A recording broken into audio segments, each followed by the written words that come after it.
There are almost 200 official countries in the world today, but there are dozens more breakaway states, determined to be separate but officially not recognised. Some survive peacefully with their own borders, money and presidents, but others are a magnet for terrorists and weapon smuggling and have armies ready for a fight. Welcome to places that don't exist.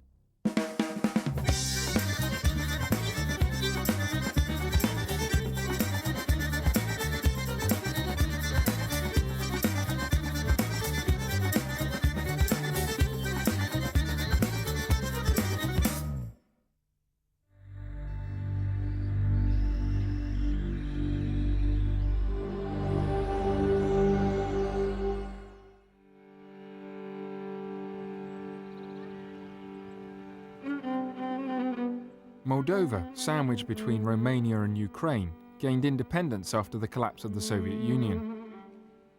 2/3 of the people were of Romanian descent and wanted closer ties with neighbours to the west. But the eastern side of the country wanted to retain close links with Ukraine and Russia. War broke out, and the east split to form Trans-Dniester, a new country which even now remains unrecognised by the rest of the world.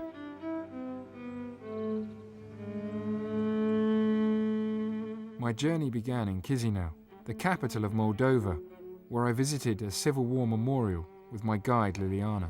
This is a monument to the glory of those who died for the independence and the integrity of the country.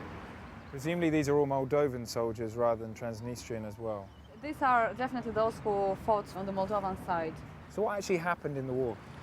Transnistrian separatists attacked Moldova. They were afraid that Moldova is moving closer to the European Union and Romania first of all. Russia backed up Transnistrian separatists. The fights stopped after the intervention of the Russian president at that time, Boris Yeltsin. It's been an uneasy ceasefire. It's kind of like a Cold War that is still lasting between those two sides.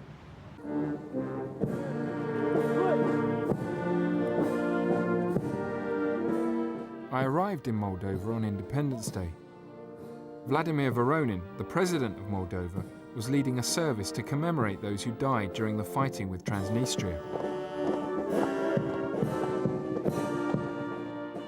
Around 1,500 people were killed on both sides in the war, but the rest of the world barely noticed. Although it's Independence Day in Moldova, they don't actually celebrate this in Transnistria, although officially, obviously, they're one country. In Transnistria, they have their own Independence Day in a few days' time.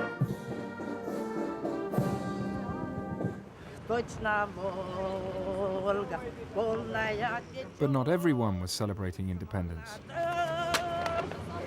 What was she singing?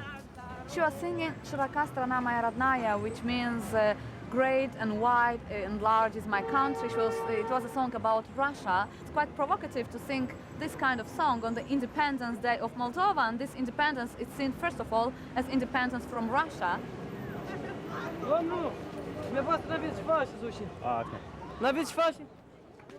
The woman was taken away by the police.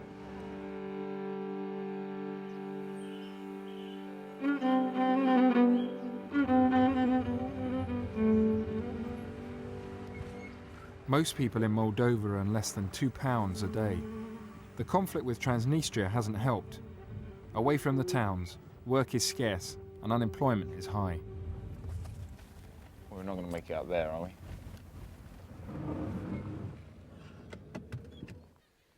When you get outside the capital of Moldova, you realise this is actually a very poor country, and officially it's supposed to be the poorest country in Europe. And we've come to this village in the southwest of the country where we've been told that villagers have come up with a rather extreme method of earning some extra cash.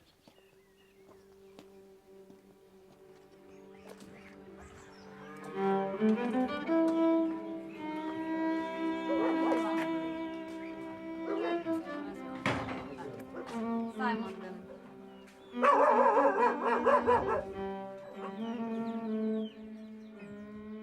32 men in this village have sold one of their kidneys to Westerners desperate for a transplant. Most were paid no more than £2,000. Do you know what happened to your kidney? Do you know who received it? It went to a woman around 40. I saw her. She was preparing for the transplant. Did she speak to you? Did you have any conversation with her? I never spoke to her.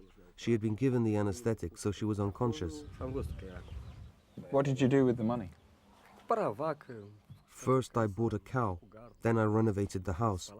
I bought a washing machine and clothes for the kids. That was it was all gone.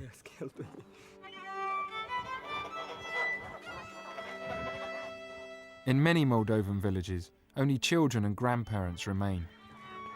Young adults have gone abroad in search of work. The little one here hasn't seen her mother for 5 months. Her mother's gone to Moscow, so she can't get a job here, so she's gone to Russia to earn some money. Around 1 million Moldovans are thought to have left the country.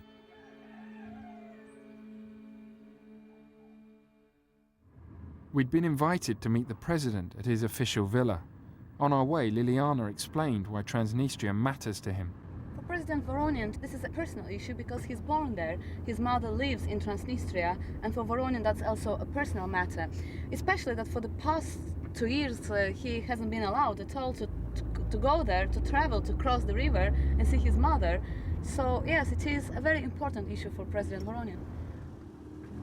If I'm not surprised, that's the president in his jeans.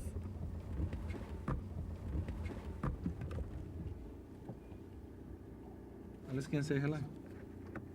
Маленькая, маленькая, маленькая, маленькая.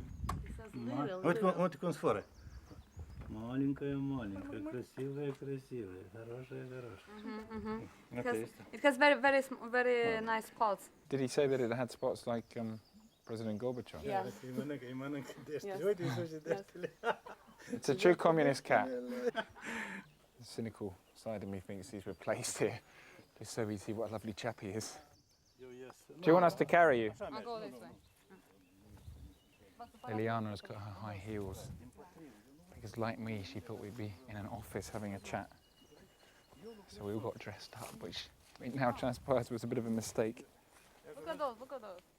Да. The president had decided to take us fishing. Wow. Why should the rest of the world be worried about the Transnistrian situation? What's going on there that the rest of Europe should be concerned about? 480 кілометри до хотаря Республіки Молдова. Moldova has a 480-kilometer border with the Ukraine, and the section in Transnistria is not controlled. And via this there's uncontrolled migration, contraband, arms trafficking, the trafficking of human beings and drugs.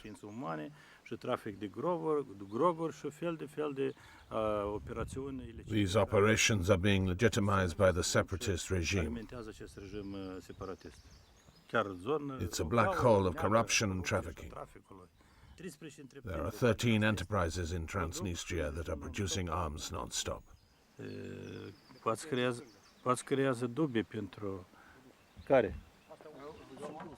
The president cut short his allegations because he'd caught a fish.